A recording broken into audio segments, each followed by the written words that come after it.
gives me great honor to have David on our podcast. David is the author of the book called Workforce Planning Handbook, which is one of the best sellers in the market as of now. A GWFM podcast will cover the workforce planning in the age of AI and business landscape. As organizations enter in the new year, beginning of the year, workforce planning WFP is no longer a back office of WFM or HR activity. It has become a board level enterprise risk and growth lever. Accelerated adoption of AI, automation, and data-driven decision making combined with economic volatility, demographic shifts, and skills disruption is fundamentally changing how organizations think about capacity, capability, cost, and continuity. This episode with David is going to have a great insights on workforce planning piece as to how it can be integrated, how it can be done meticulously, and beginning of the year, how it can really help organization to create a tremendous amount of value. Great. Thanks, David, for taking your time out to be part of GWFM's first podcast in 2026. As we are kickstarting 2026, it's really an honor to have you with us. That's very kind of you, and I'm delighted to be here. And it's not too late, I hope, to say Happy New Year either. Absolutely. Absolutely. I mean, we are starting beginning with it. Great greetings. Absolutely. David, you've been author of Workforce Planning Handbook. And I'm so excited to know that the book, and it's available on Amazon. People can buy it and read it. It's something very inspirational to fellow WFM professionals and also the industry leaders. As we kickstart this podcast, workforce planning is the age of AI, the 2026 business landscape. Most of the organizations entering in to the new year, where workforce planning is no longer back office activity. It is the board level enterprise risk, and the organizations which they want to look at, the growth lever and accelerated adoptions of AI, automation, data-driven decision-making, combining with the geopolitical, economic volatility, and demographic shifts, skills disruption, and all that put together, it's totally changing the capacity, capability, cost, and continuity of the business. I couldn't agree are at more. The right place. We're at the right place, at the right time, David. It's really an honor to have you with us. Having discussed about these things, thought I will pick your brain and have the conversation, which is going to be beneficial to the fellow members in GWFM community and also worldwide. Anyone can look at this and learn from our discussions. First thing that I'll have something about your playbook. What made you workforce planning playbook to write, or what triggered you to think of this book, and also the title? If you could show some light on that. Yes, of course. Well,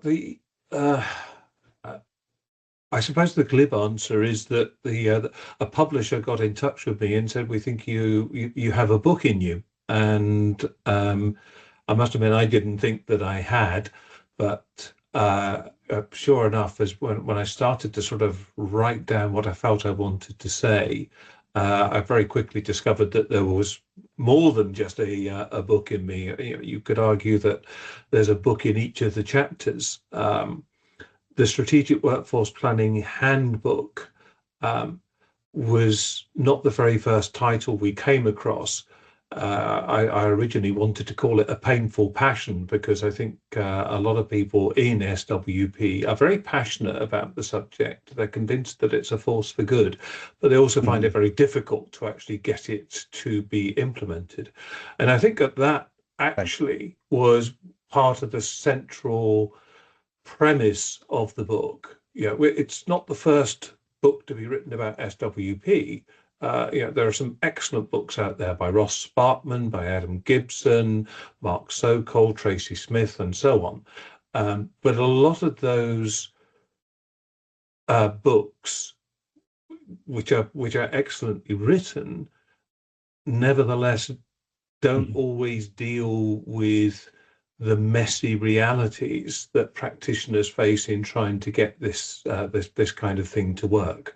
And so the angle was very much, what's the practitioner's perspective on this, and what are the things you trying to do to get through it. So SWP has been treated as a little bit of a hobby almost. I'm not sure I entirely agree with that characterization, but it's been the next big thing for 15 years and it's never actually arrived. Mhm. So the book's basically a survival guide for closing the gap between the theory and the mess reality of people, politics, and delivery. Mhm.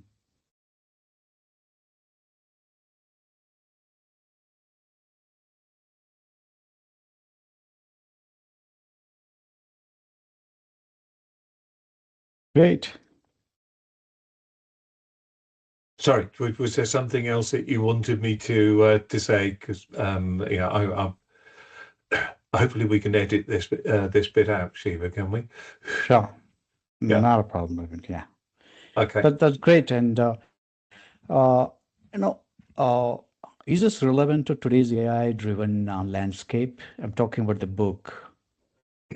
Well, I think the book is relevant for anyone who's got accountability for outcomes and the people risk that is associated with that. So that's business leaders, HR, finance, ops, and as I said, the poor souls who are trying to make SWP work when everyone else is so busy. Um, and you're right to mention AI at the beginning of this. We can't escape it, and it's happening um, as we speak. You know, but I think the problem for an awful lot of organisations is they're still trying to work out exactly what kind of um, difference it's going to make to an organization. Yes, we know it's going to disrupt. Yes, we know it's going to augment, but we don't necessarily know exactly how that's going to happen. And I think that the role of the strategic workforce planner is very much to try to guide leaders and practitioners and HR business partners through the maze by helping them to understand how it's going to impact work and then come up with solutions around that. So if your Absolutely. organization is buying AI faster than it can redesign work, faster than it can reskill people, and faster than it can govern decisions, you're one of the people that this book is for. Absolutely. So, I mean, I see that, today's industry leaders, this is the need of the hour where they should pick up this book and read, learn, and understand, and adopt the models that, you talked about in the book. I hope so, yes. Great. So, moving on to the next question, David. What is what are the most common pain points organizations face when they operate without structured workforce planning? From your experience, what tangible business impact? It could be a cost or risk or productivity, efficiency or missed growth. Or have you seen this as a kind of result? Gosh, it's a big topic there, Shiva. But I don't I never want to characterize SWP as somehow being the secret sauce, the magic formula which suddenly makes everything work. But without some form of approach to workforce strategy and addressing workforce risk, you don't just get inefficiency, you get unplanned consequences, costs that you didn't forecast, lead times that you can't actually stand behind, fragile delivery, and maybe a nervous board asking why customers aren't happy right before you get fired. The real value isn't the number as such, it's what you do once you've found it. So, to put that into some sort of specific context, you mentioned cost, risk, and productivity. From a cost point of view, if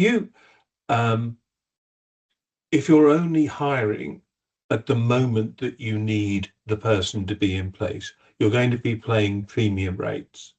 You are going to be using multiple vendors. You're probably going to have significantly inflated contingent workforce spend. And you're also going to have avoidable attrition. The whole premise of SWP is to create a larger window of opportunity so that you can look further ahead and act in different, more effective ways. Now, if we move on from that, one of the characterizations I'd make of SWP is to try to ensure that your workforce is fit for its future business purpose. Now, if it's not fit for that future business purpose, then you have risk. You have critical roles which are not being covered. You have retirement cliffs, you have market shortages, and then you have delivery failures, and that in turn becomes business failures. But those are kind of, and the productivity challenges which arise from that, because you have longer lead times, and they are self-evident, and we haven't even kind of sort of moved into the area of redundancies, and then sort of companies having made people redundant, then rehiring a whole bunch of people. So you get these lead time sort of roller coasters that create productivity holes. Those are just some of the statements of the obvious, I would say, that SWP ought to try to avoid. Absolutely. I mean, without workforce planning is something that fail to plan, plan to fail. Absolutely. Entire organization, right? Great insights, David. Moving on to the next question, David.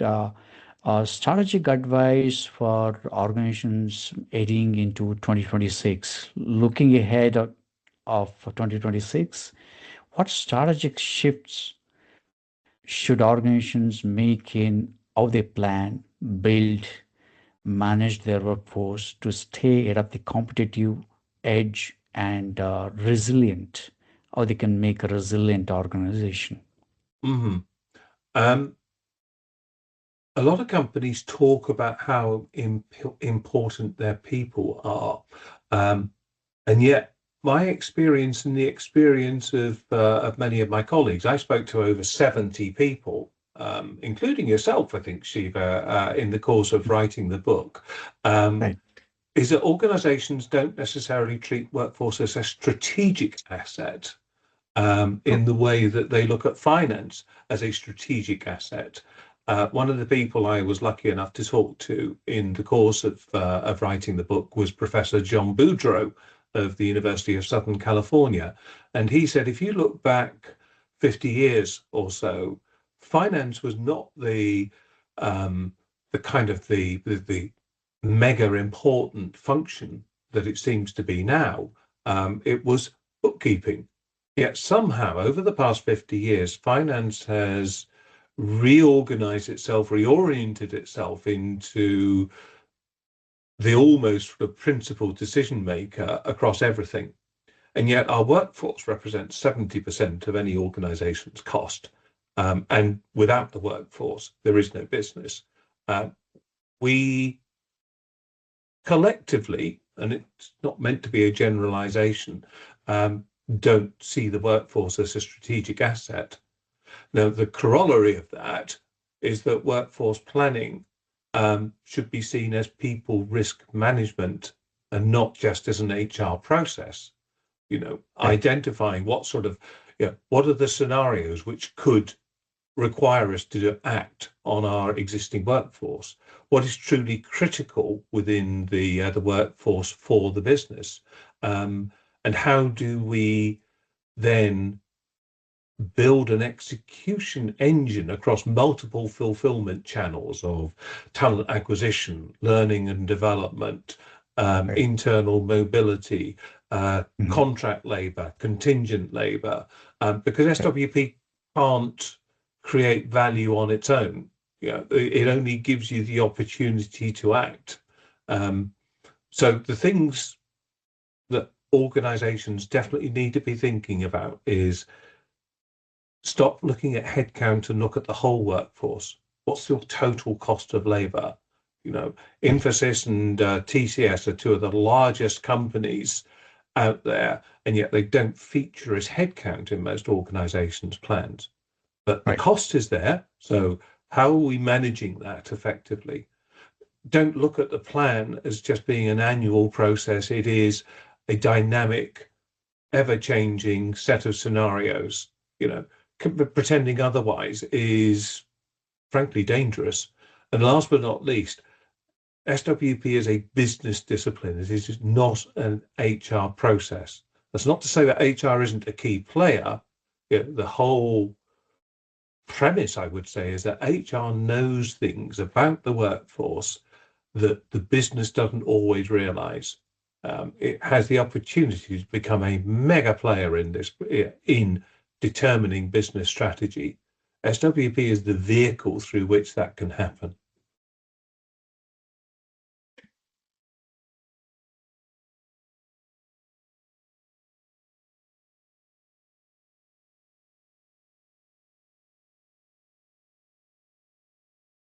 Absolutely.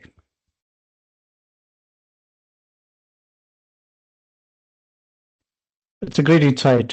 Thanks for sharing that. And moving on to the next question, David. What should organizations stop doing and start doing and do differently? I'm focusing on this year. Also, at any time, what organizations should really do.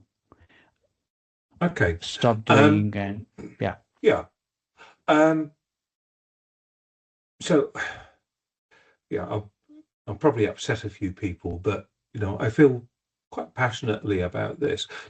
Don't call an annual headcount forecast strategic, because it's not. A headcount forecast is a valuable tool for relatively short-term workforce management and financial management, but a strategic workforce plan is a very different beast. It is what is it about the business? What are we trying to do as a business, and how does that therefore translate into the kind of workforce, the scale, the mix, the location that we're going to need to be able to execute on the business plans? Second thing I would say is don't stop, but at least think twice before you buy shiny tools on the assumption that technology will immediately create clarity. The mindset within your business is what is going to create the clarity. The willingness to look further ahead is what is going to create greater clarity. I talk about in the book something I call the moment of likelihood, the point at which you realize that there is going to be some kind of change which affects the workforce. Now, typically in a workforce that doesn't practice some kind of strategic workforce approach, the moment of likelihood comes really quite late on. So you have a very small window of opportunity, therefore, to act. Right. If you plan strategically, you're moving that moment of likelihood further back. Now, of course, the likelihood and the certainty kind of sort of interact with each other. the closer the moment of likelihood to when something actually happens, the greater the certainty. The further you move it back, the less the certainty there is.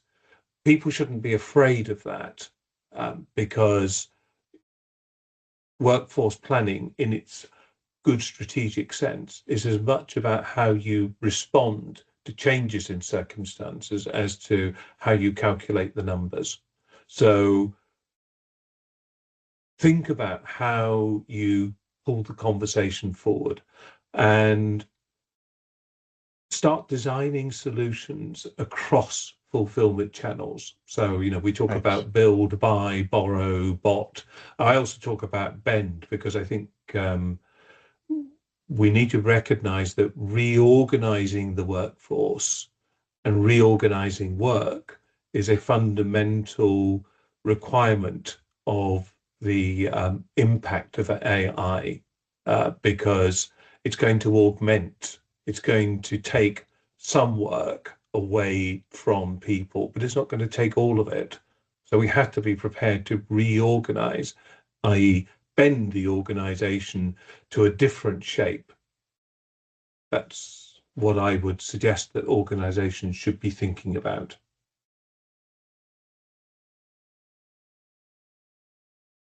Absolutely. In fact, that's where organizations should focus on it, and especially, if they want to build that this strategic organization, and then the building kind of resilience. See that blend is something very important that they should really have this. It's a great insight, David. Thank you. So moving on to the next question, uh, will AI replace humans? Lot of anxiety around replacing human jobs, and a lot of discussions are happening, and like just scaring everyone out worldwide. How do you see AI reshaping the roles, skills, workforce structures rather than simply replacing human? If you could show some insights on that. So I think there's much more. There's clearly a lot of alarm, you might say, concern about how AI is going to impact jobs.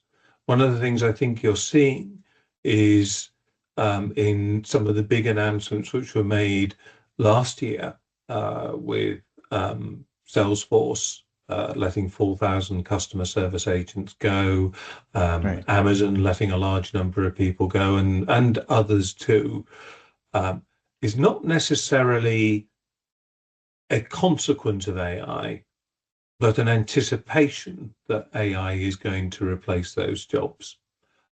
Now, I think we might see an element of buyer's remorse in that, and I think we may well see a rehiring of some roles because it's actually going to take a little bit longer for people to work out exactly how AI is going to change work. And I will be very clear, as far as I'm concerned, that I do not believe that AI will replace humans, and it certainly won't replace jobs. It will reallocate tasks. It is going to reduce skills half-life even more than we already see it reducing. And I think it's going to force a lot more job redesign.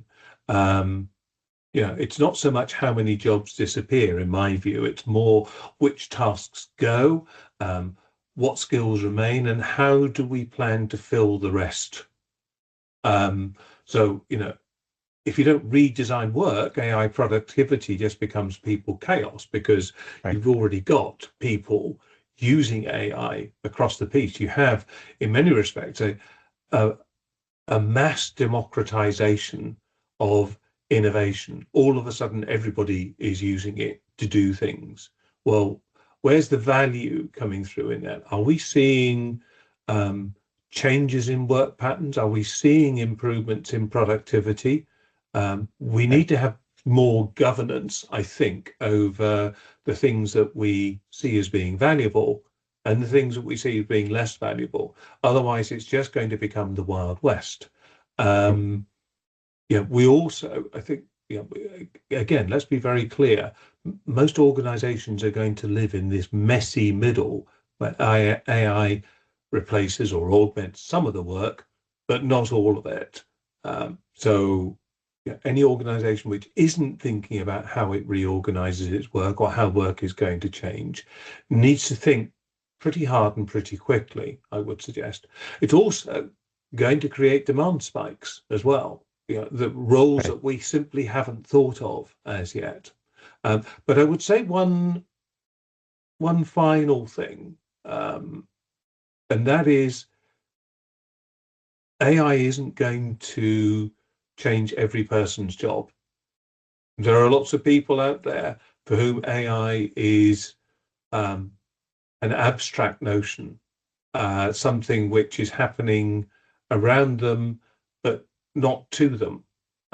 Unless we get to a point where it is able to do manual labor, dig holes, build fences, create houses, build buildings, install infrastructure. As workforce planners, we must remember that AI is making a difference to a part of the workforce and not to all of it. Absolutely. Absolutely. You see that, like job redesigning, and then, the augmentation versus automations, and then the new roles are going to be created because of AI. A lot of roles are getting redundant. A lot of Mm, changes that we see. I've yet mm, to witness what's going to happen, right? mm. Couldn't agree more. Couldn't agree. I think it's a fascinating time to be in this space. Absolutely. Absolutely. And that process and that. And message to the global organizations and the WFM leaders, or it could be for the business leaders. What's the Mhm. message that you Well, I have for would them? repeat. Yes, I would repeat something said by a good friend of mine, David Schontz, who used to be head of workforce analytics and workforce planning for Nokia. Um, Mhm. and he described AI as a weapon of mass distraction. Um, and I would say, don't let AI become a weapon of mass distraction. As I was saying just now, it's one input into workforce decision making. It's not the decision on its own.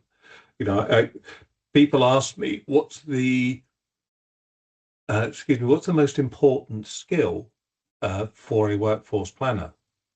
And you could come up with any number of them. But I think one of the most important is synthesis.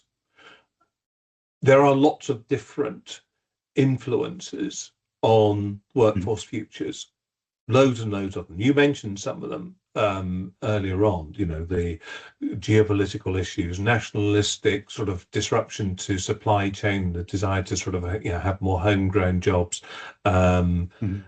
anything that seems to be coming out of American policy at the moment is sort of, causing, great concern. Who'd want to be an oil company at the moment being expected to go into Venezuela, for example?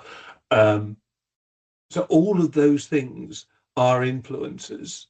It's the job of the workforce planner to take all of those things, plus people analytics, plus all of the insights available from talent intelligence, market intelligence, and business strategy, and say, this is the Mhm. stuff that matters. This is the stuff that Right. doesn't matter as much. Therefore, we need to focus on that. Absolutely.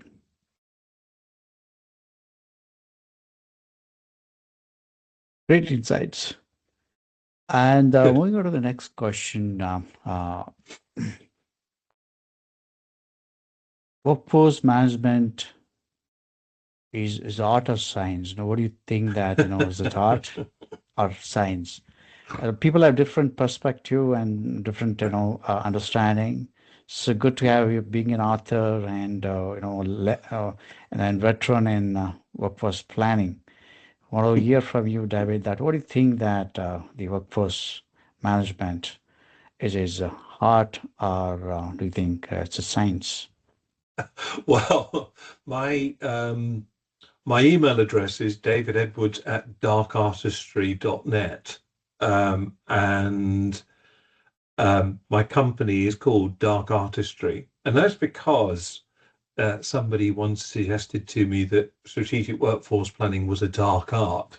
I would say it is not entirely art, but there is an awful lot of art to it. And the science, the people analytics, any of the tooling is mostly there to support judgment. And I don't think you can extract judgment from this. You know, your members are constantly making judgments about which individual is the right person to move into a particular assignment. And that is not something that technology or sort of cold data on its own can necessarily help them with, because they will know this person worked here, they did, they've done this, they can do that. That is not something that you can easily synthesize, at least at the moment, into technology. It is the knowing what people are capable of doing in a broader sense than just data that makes this such a fascinating thing. But also, there are trade-offs all the time: cost, risk, ethics, capability, time.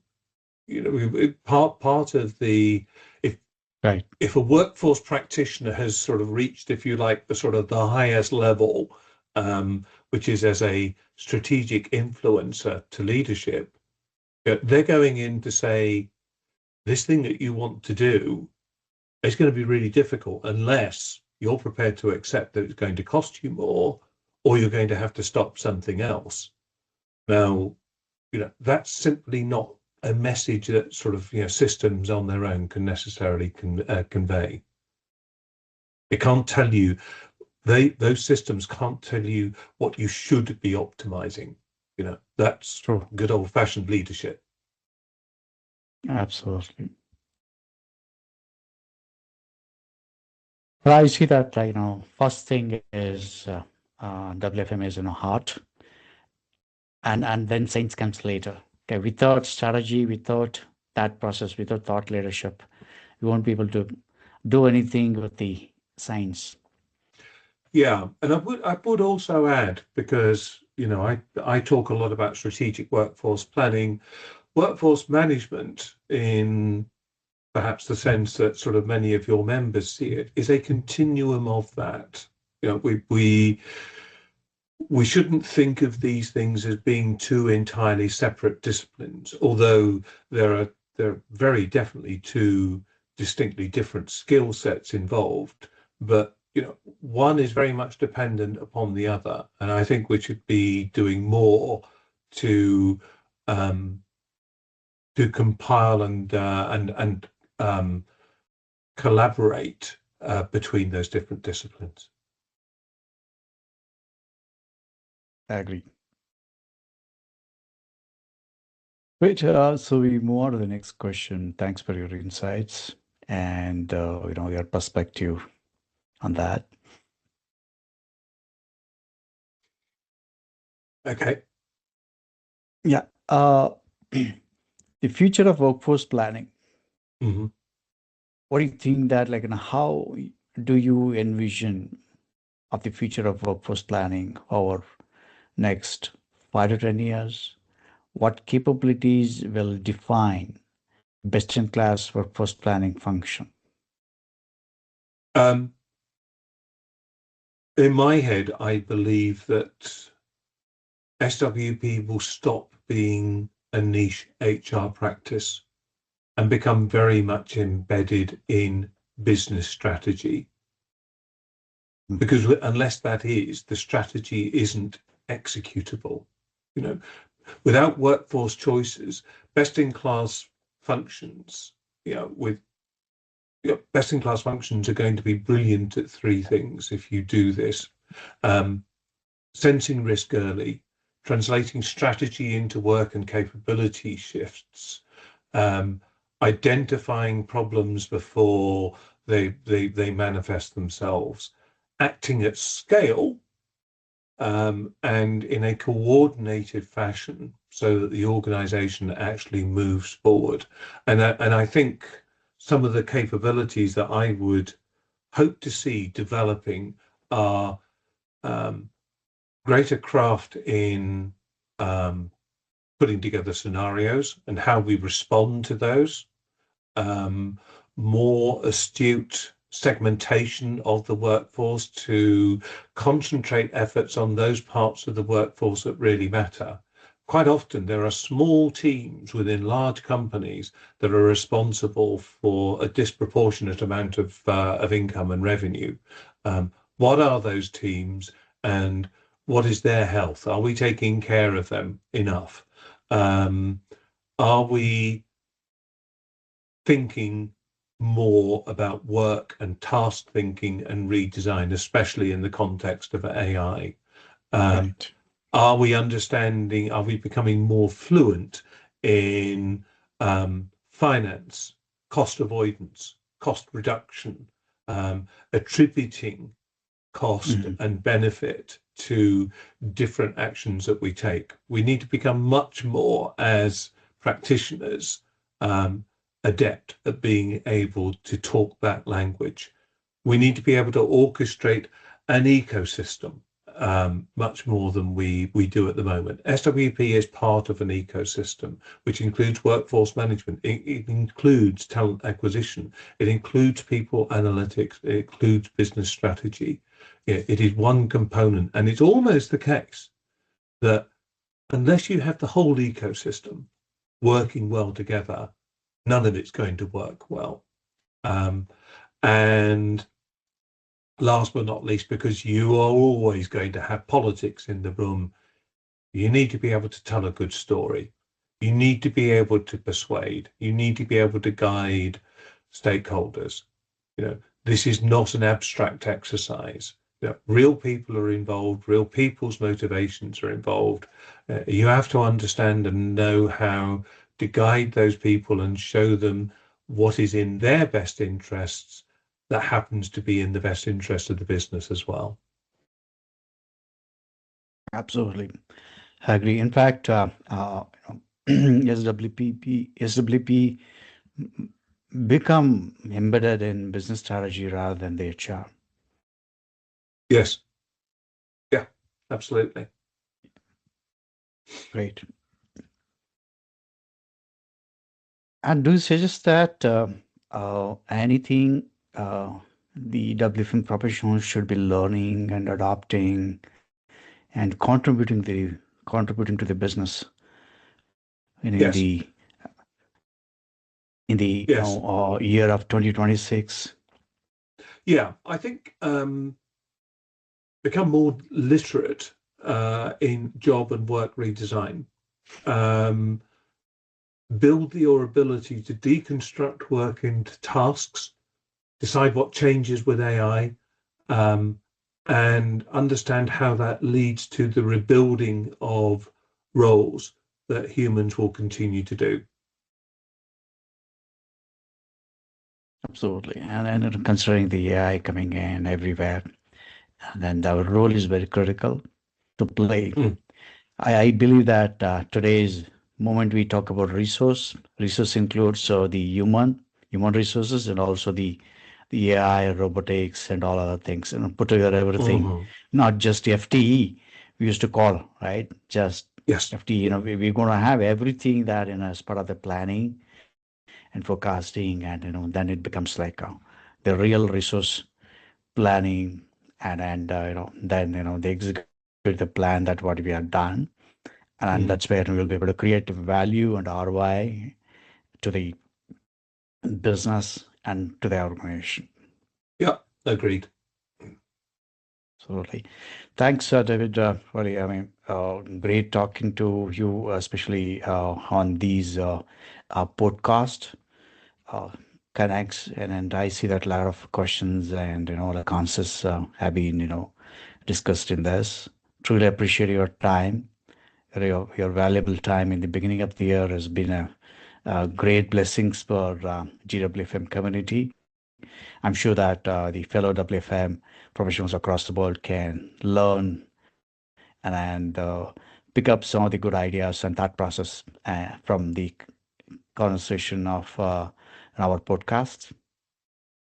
God, that's great. I hope that I hope that people enjoy it. Thank you very much for having me on the podcast, and best wishes to absolutely everybody in the WFM community for what I think is going to be a very exciting and possibly challenging year. So, thank you, Zabid. Thank you.